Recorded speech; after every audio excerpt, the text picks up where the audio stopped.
computadora. Bien, bueno, hecha esta introducción un poco alargada justamente sobre historia del teatro y sobre todo teatro de origen griego, del siglo V, y podemos ver cuántas cosas se pueden investigar y seguir estudiando al respecto.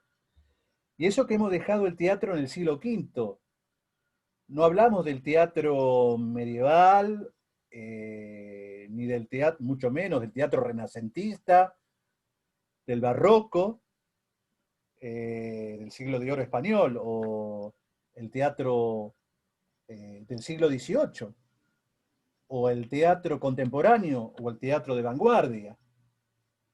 Se nos pasa un montón de referentes que sería maravilloso tratarlos. Pero, bueno, por cuestiones de programación, hemos, eh, hemos comprimido el material. Creo que, de todos modos, el material comprimido hasta aquí va respondiendo satisfactoriamente. Estábamos con Antígona Vélez. Visto lo visto en relación a los orígenes del teatro griego, claramente tenemos una obra universal llamada Antígona, cuyo autor fue Sófocles, siglo V.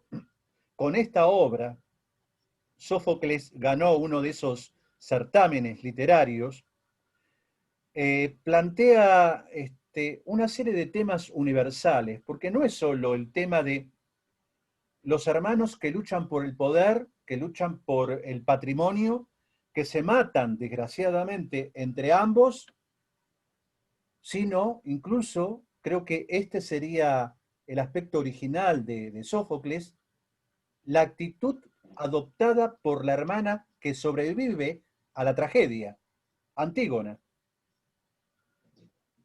porque habiendo muerto los dos hermanos en una lucha por ese poder, a uno se lo va a enterrar con honores y el otro será considerado un traidor y abandonado en el desierto.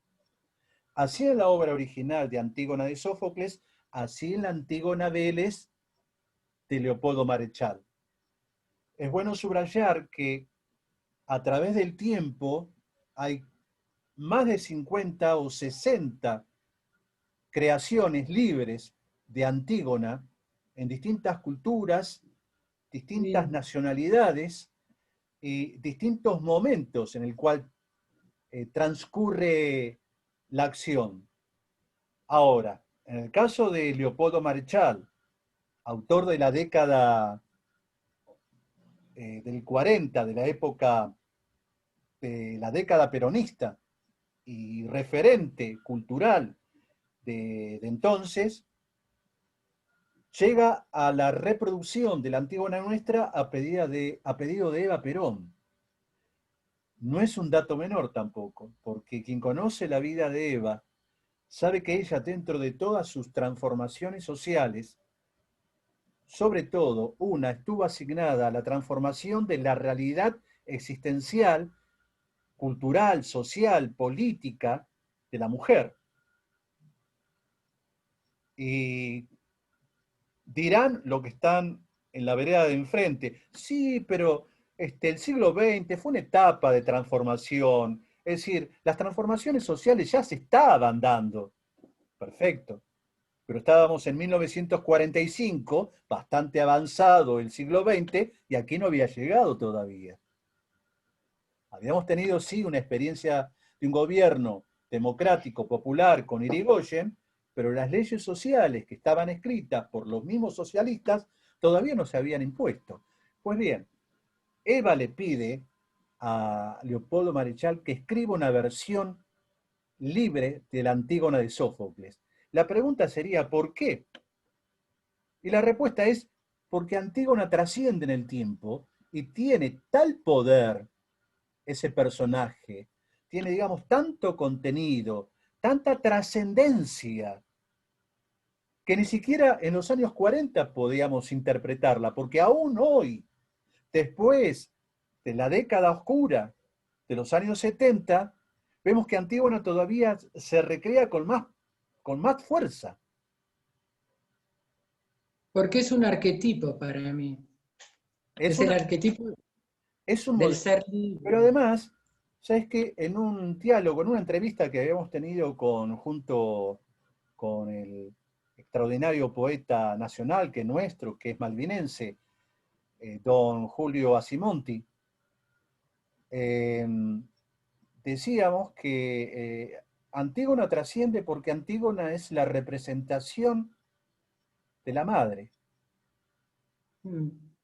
es la representación del origen de la vida, es la representación de lo que trasciende y nunca muere. Antígona es mucho más que un personaje, es mucho más que una mera hermana. Es más, en una parte de la escena, y creo que nosotros lo hemos representado en ese pequeño, en esa pequeña representación que hicieron Paula Cantone y Guillermo Alfaro el otro día en la celebración del Día de la Tradición, la escena en la que Antígona tiene un monólogo y dice justamente cuáles son sus percepciones en relación al hermano abandonado del otro lado del río, para que fueran devorados por las aves de rapiña. Y ella hace y esto es letra de Leopoldo Marechal, el texto de Marechal es poético, del principio al final, aún para Mm. plantear un tema tan trascendental, tan profundo y tan trágico, no deja de lado la poesía. Incluso, Representa, perdón, sí, María Cristina. no, yo digo que Antígona representa la rebelión de la conciencia. Ella cuando está en la casa y dice, porque yo aquí en la casa, mi alma estaba ya en la noche, estaba ya en el barro, quiere decir que ella, su conciencia no estaba tranquila, sabiendo que su hermano estaba siendo devorado por pájaros. Y el Y coro dice, su cuando corazón está vuelve, lejos. claro, y cuando regresa después de enterrarlo, ahí ella Regresa también cantando. manifiesta que ya vuelve tranquila. Bueno, no tengo las palabras exactas, pues indudablemente es poético. Ella regresa ya tranquila, como con Con el el alma con alma, ella. Claro. claro, ya volvía el alma a su cuerpo. Esa alma que dice Marechal, para mí significa la conciencia, esa conciencia que no está tranquila hasta que no logró enterrar lo inacabado, porque muere y justamente muere y queda ahí al descubierto. Hay una estrofa bellísima que también la escuché en el sábado, cuando ella habla de los ojos esos llenos de luna, y ella justamente lo que quiere es cerrar esos ojos, enterrando a su hermano, porque es una muerte inacabada, dejada así al descubierto. Esa es mi interpretación, y no solo mía, porque leí a Adorno y justamente él dice eso, representa lo inacabado, la otredad, la defensa del otro, el otro porque el hermano se revela y se une al otro que es el indio, lo que ahora llamamos pueblos originarios. Néstor, Néstor, levantaba Oh, la... sí, sí, Excelente, para María mí, Cristina. Excelente. sí, para mí, sí, buenísimo lo que está diciendo. Y sumo, no sé si lo que yo interpreté, es que, hablando, profe, vos hablabas del sentido revolucionario y de rebelión que tenía, ¿no? Antígona. Yo creo que un poco tomando también el perfil de Evita. Yo siempre sentí de que Evita era más revolucionaria que Perón. Y Totalmente. en este caso Antígona, aún sabiendo cuál iba a ser su fin, que iba a ser la muerte, ella fue igual a buscar a su hermano, lo enterró y volvió. Y ella sabía que lo que le iba a pasar y cómo iba a terminar, ¿no? Así que bueno, y un poco Se también revela al poder establecido. el poder Exacto. establecido, en este caso, ¿no? Que era Facundo, Claro, ¿no? que es el poder. El padre de su amado, ¿no? Que después, bueno, como... De Lisandro. Claro, exactamente, Agus, exactamente. Felipe, Nada, eso. bárbaro. Felipe, El coro El- dice que las mujeres tenemos que rezar y llorar. Y llorar. Y llorar, rezar y llorar, esa era la función en un velorio. Y Antígona se revela y sabe que está revelándose como su hermano muerto que estaba al descubierto, y no le importa porque tiene que cumplir como dijiste vos, el deber de madre. El coro de hombres dice, ¿y cómo cuidaba como una madrecita a sus hermanitos? Y eran esos dos que se mataron. Ujú. Y Felipe. uno estaba con todos los honores y el otro no, y ella, cuando una madre tiene que decidir, decide por el hijo más desprotegido. Y eso es lo que hacen las madres. Y sí. Pobre Antígona, que sabía ella cuál iba a ser su final. Y no le importó. Y cuando una madre tiene que dar la vida por el hijo, tampoco piensa. No piensa en la suya propia, lo Claro. hace por el hijo. por lo que dijo María Cristina antes, que hay Sí. una fuerza poderosa llamada conciencia, que se impone. Felipe, El instinto. Creo que es una obra, bueno, hablábamos antes con Maricia, extraordinaria, ¿no? Que es una alegoría para mí, muy interpretada en el contexto histórico en que se escribe.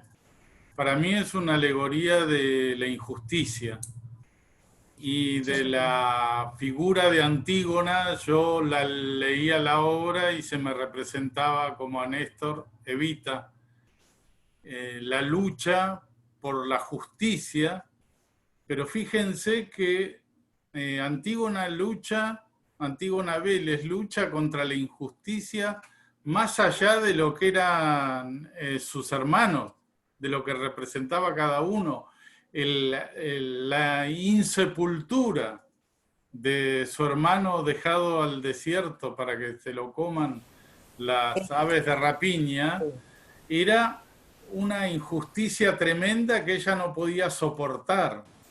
El deber cristiano. Exactamente. Y esto lo relaciono con algo que dijo hace poco un filósofo italiano, Giorgio Agamben, cuando empezó la cuestión esta del aislamiento. Él hizo una reflexión muy dramática, que era que, sobre todo en Occidente,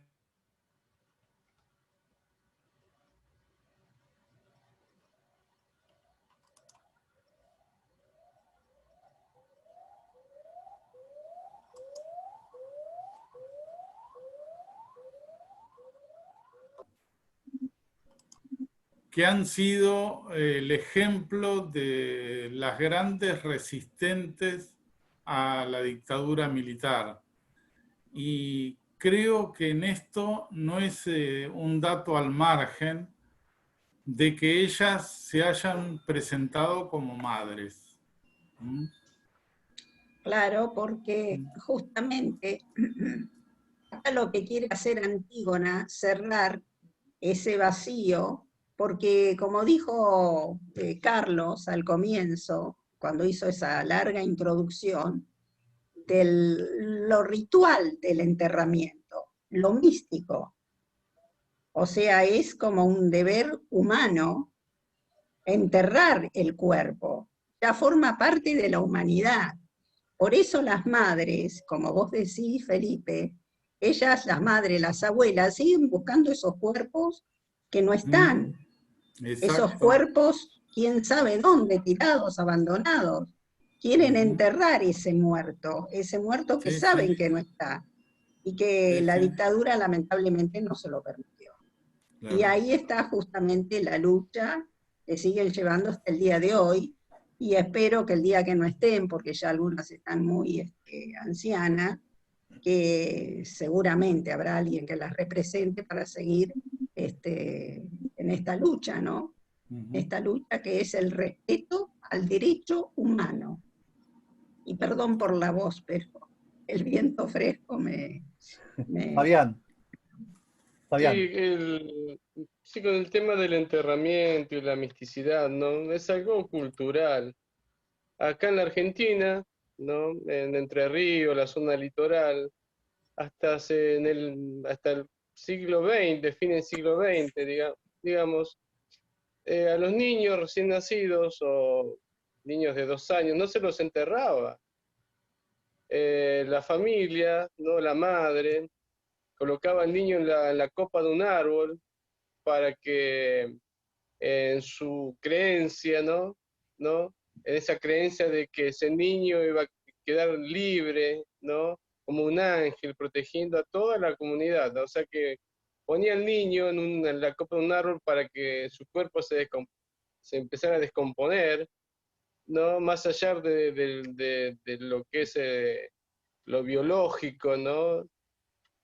Lo místico era que ese niño fuese la protección y que su canto librara de la maldad toda la comunidad del litoral, ¿no? Eso sucedió hasta hace muy poco acá en la República Argentina, fundamentalmente lo que es Entre Ríos y Corrientes.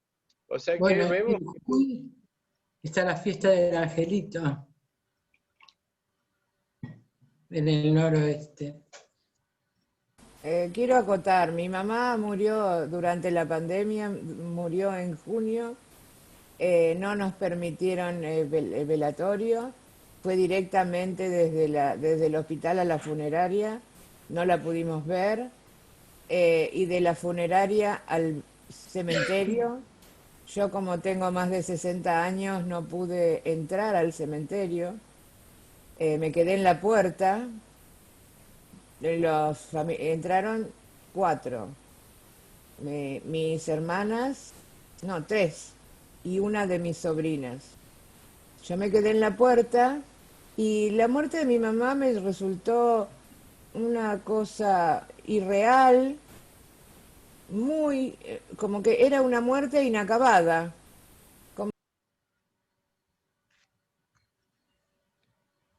No no se escucha. Ah, perdón, no pude hacer esa despedida. Se murió mi mamá y no pude despedirla, no pude. No la vi, no vi el cajón, no lo vi. No vi el cajón, no vi, no pude llorar al lado de ella porque bueno, estábamos en pandemia y no pude entrar ni al cementerio, me tuve que quedar en la puerta. Y es como una muerte que no es no sé, le faltó el cierre. Y eso, bueno, me llevó a toda una crisis personal que hoy soy Ana sin filtro. Me enojo cuando me enojo y largo lo que pienso. Y cuando toda mi vida fue distinta. Y eso, bueno, me lleva a problemas de entorno.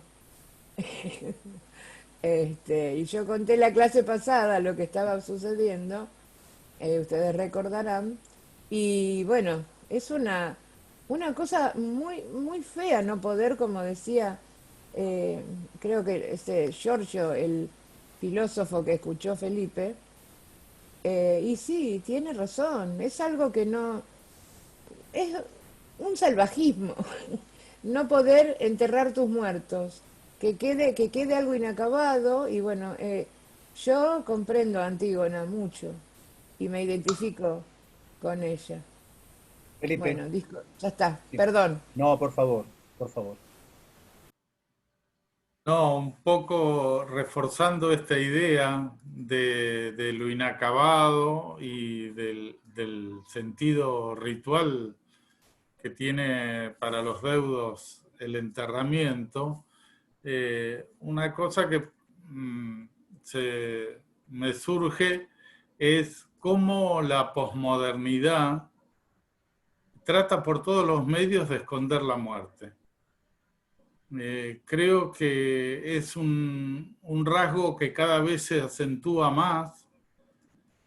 Los cementerios no parecen cementerios, sino parques donde uno puede ir a tomarse unos mates.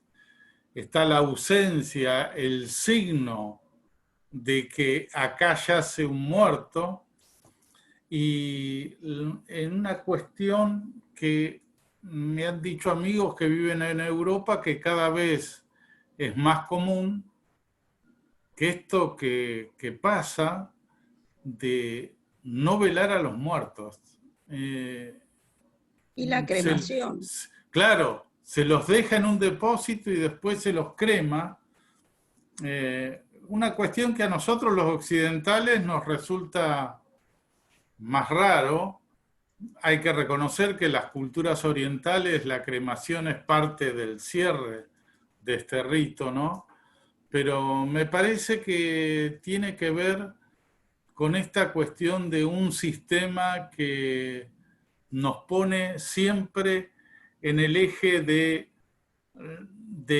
estar vivos y de estar produciendo, y que la muerte es algo indeseado, que no es parte de la existencia. Bueno, qué sé yo, da para, Bien, da sí. para mucho. Sí, Es incluso como que de eso no se habla. para entrar, yo no quería llevar tampoco la temática al ámbito de la muerte en sí misma, sí ver cuál es la valoración que podemos hacer nosotros desde el texto de Marechal. Fabián. Sí, sí, acá recabo un eje central que es el tema de la memoria, ¿no? Si no tenemos dónde llorar, dónde dirigirnos a recordar nuestros antepasados, nuestros orígenes, ¿a dónde podemos recurrir? Y al no poder recurrir a nuestros orígenes, al no poder recuperar la memoria, ¿no?, de aquellos que ya no están, ¿no?, se está poniendo un manto digamos, que oculta todas las problemáticas existentes, que son el tema de los holocaustos, el tema de los genocidios. Digamos, al ocultar la muerte, a mi criterio, se está dejando de lado esa problemática muy importante, que son los genocidios, está relacionada con la muerte, ¿no? Los que son las grandes matanzas relacionadas con la muerte, al tratar de dejar de lado, de olvidar la muerte, tomar la muerte como si fuese algo pasajero, algo que sin importancia, ¿no? Para mí se está tratando de ocultar eso, de dejar de lado lo que es la memoria. Es importante para los pueblos. Sin memoria no hay pueblo. Por lo tanto, para mí ese pequeño ejercicio de quitar el mito del enterramiento y del reconocimiento y de tener memoria de aquella persona que ya no está, oculta. Para mí, simple opinión es algo complejo. Bien, yo quería aportar. ¿Puedo? Sí, por favor. Yo quería agregar, porque ya veo que nos tenemos que ir, el final, cuando le dice uno de los hombres de los que acompañan a Facundo, le dice, pero no te darán hijos, no importa, los tendré igual. Yo creo que el objetivo del poder es justamente aleccionar, hacerle ver a todos que si no hacen lo que les está ordenando, les va a ocurrir lo mismo. Ese es el gran mensaje final de Antígona. Néstor. Igualmente pienso que me parece que Leopoldo Marechal no sé, pero también deja un mensaje último como de esperanza. Porque lo vi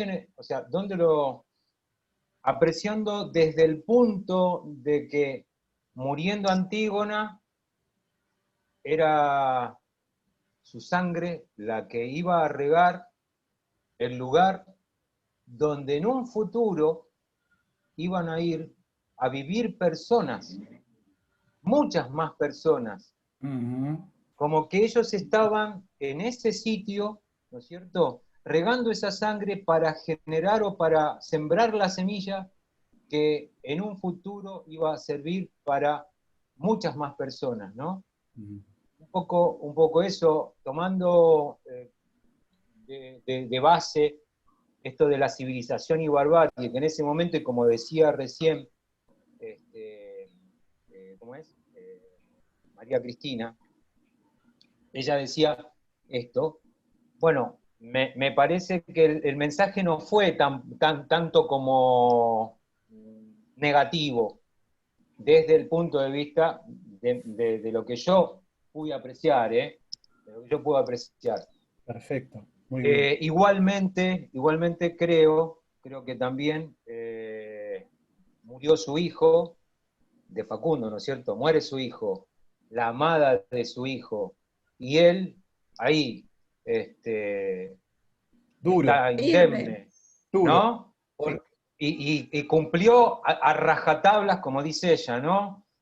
Porque el autoritarismo, porque valió, y se va a hacer lo que se dice, caiga quien caiga, pese a quien le pese. Pero también está lo otro, cuando Facundo dice, bueno, la sangre de Antígona y de Lisandro se regó en esta tierra, que el día de mañana seguramente su sangre se convertirá en semillas, ¿no? Para los que vengan. Perfecto. Sí, yo también lo veo así. Quería destacar la actitud de Facundo. Él, según su ideología, él quiere restablecer el orden, quiere combatir la barbarie con un acto tan bárbaro como el que él pretende combatir. Exacto. Por eso la pregunta y el interrogante que queda abierto.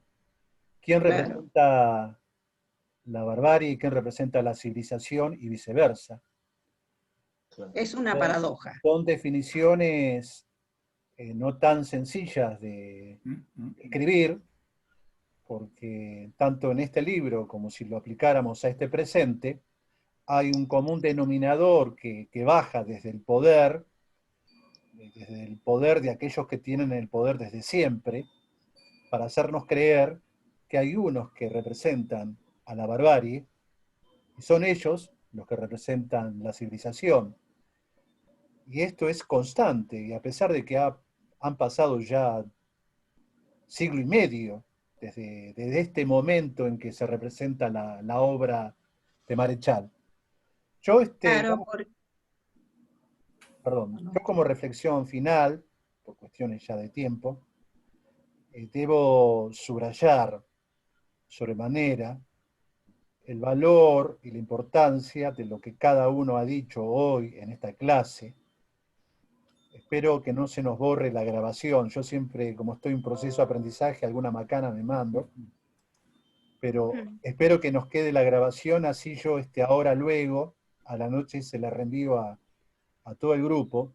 Creo que es una clase para guardarla. No tanto por lo que dijo el docente, que en definitiva el docente lo que hace es explicar un poco el libro, la trama, sino por lo que dijeron ustedes, que es la interpretación.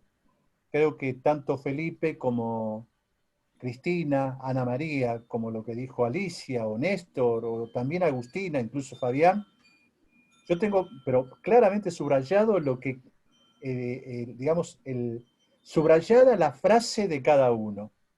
En todo caso, después lo comento en el mensaje que les voy a reenviar, porque me quedó una pequeña frase de cada uno. Honestamente, yo creo que esto lo voy a retomar para el viernes. Porque creo que cada uno... Sos un gran escuchante, Charlie. Bueno, buscar seguidores de los viernes a las 6 de la tarde.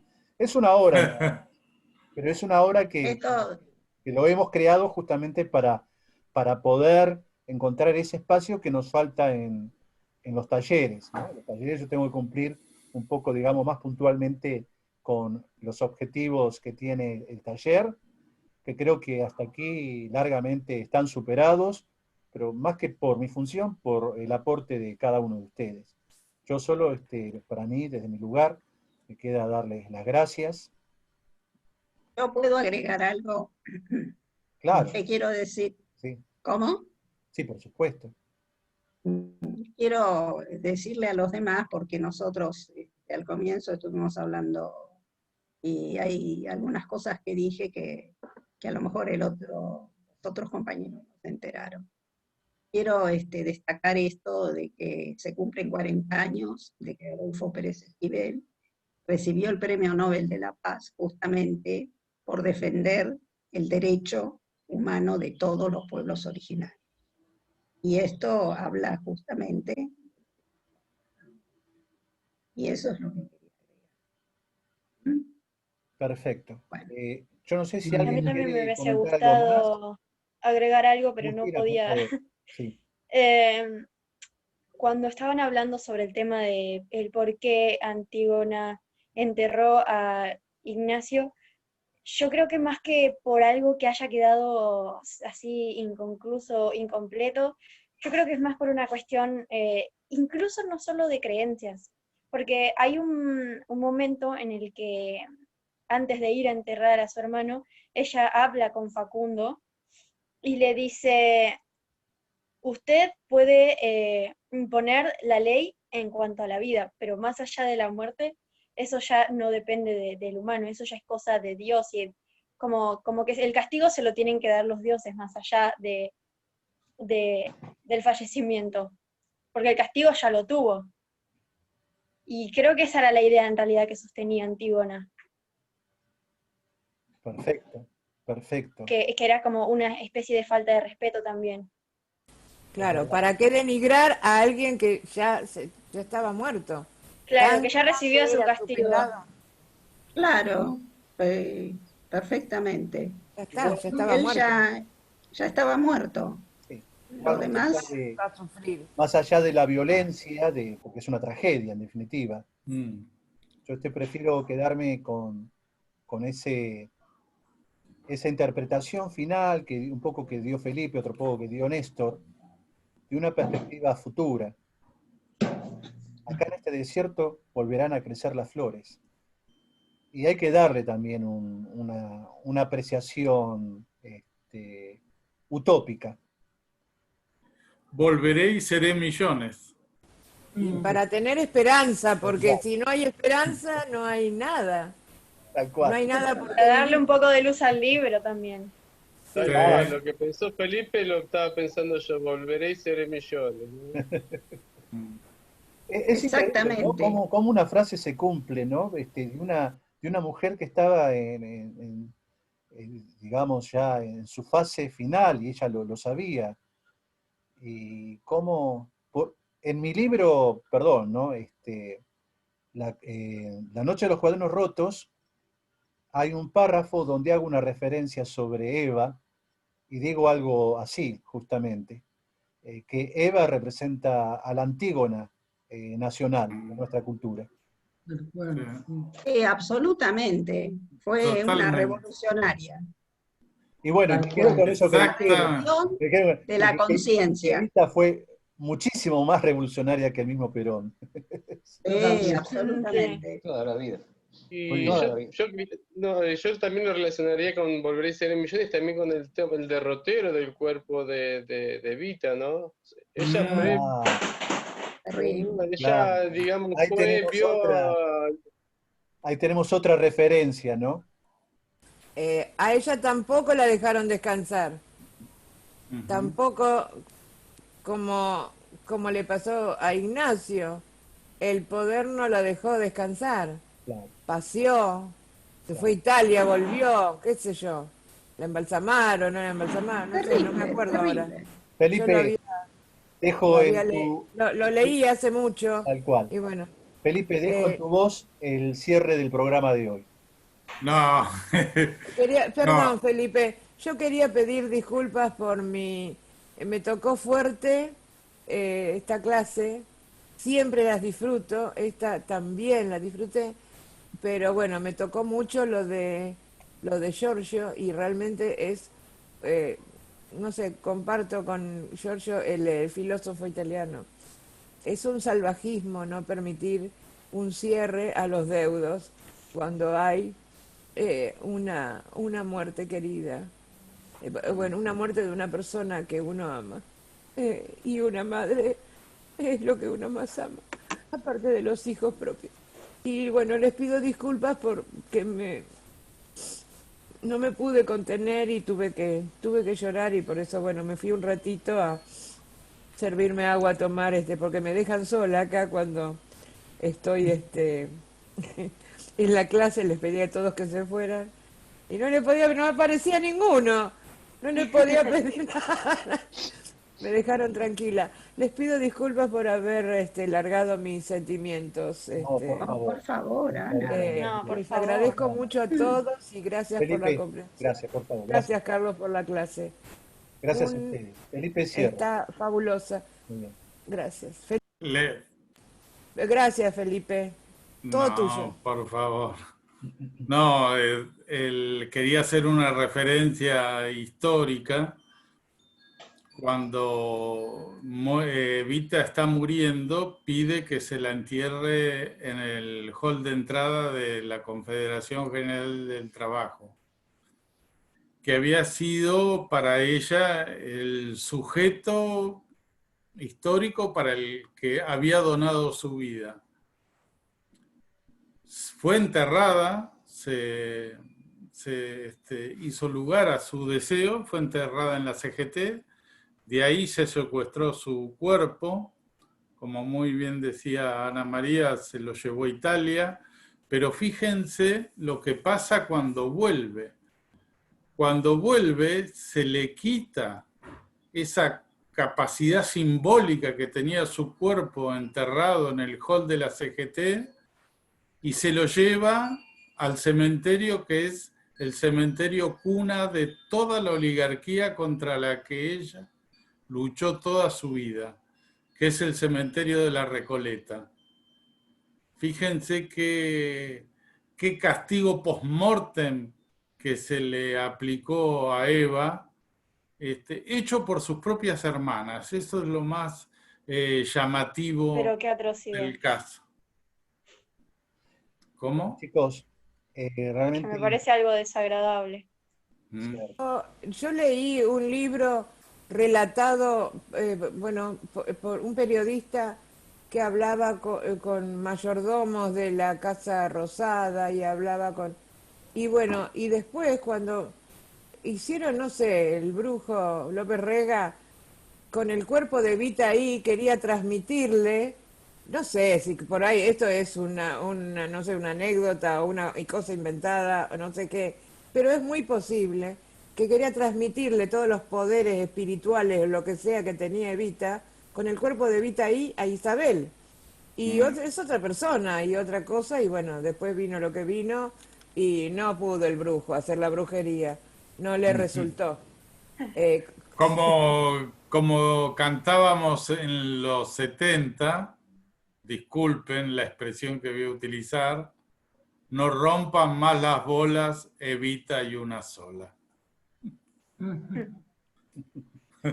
bueno, chicos, Y Bueno. como dijo Nietzsche, no hay hechos, solo interpretaciones. Exactamente, grande, Maricia. Muy bien, bueno, y como dice muy bueno, muy el bueno. texto poético de Marechal, en nuestro desierto volverán a nacer las flores. Chicos, nos vemos el miércoles que viene. Gracias otra vez, gracias por esta A clase. todos. Un abrazo. A vos, profe, y a todos los compañeros y a todos los que formamos parte de este. Agus, Un abrazo enorme. Se me ve Chao, medio Agus. oscura. Chao. Chao, Agus. chao, Hermosa clase. Chao, chicos. Fabián, Chao. Néstor, Chao. Chao, Que tengan chao, buen día. gracias a todos. cuídense. Gracias a vos.